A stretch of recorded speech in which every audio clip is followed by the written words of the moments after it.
துபாயில் ஓட்டுநர் உரிமத்திற்கான தேர்வை தமிழ் உட்பட 4 இந்திய மொழிகளில் எழுத அனுமதி வழங்கப்பட்டுள்ளது. இத்திட்டம் வரும் செப்டம்பர் மாதம் முதல் அமலாகிறது. பல ஆண்டுகளாக முன்வைக்கப்பட்ட இந்த கோரிக்கையை துபாய் அரசு தற்போது அனுமதித்துள்ளது.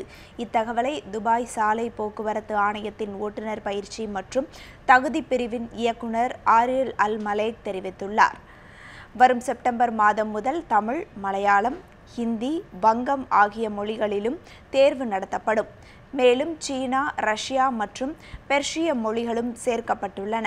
இதனால் 8 விரிவுரை வகுப்புகள் மற்றும் எழுத்துத் தேர்வுகளுக்கு மொத்தம் உள்ள 11 மொழிகளில் ஒவ்வொருவரும் தனக்கு விருப்பமான மொழியை தேர்வு செய்து கொள்ளலாம்.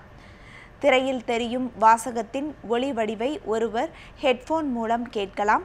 அவரால் அந்த வாசகத்தை படிக்க முடியாவிட்டாலும் ஒலி வடிவில் அதை புரிந்து கொண்டு சரியாக பதிலளிக்க முடியும். துபாய் அரசின் இந்த புதிய திட்டத்திற்கு அங்கு வசிக்கும் இந்தியர்கள் வரவேற்பு தெரிவித்துள்ளனர்.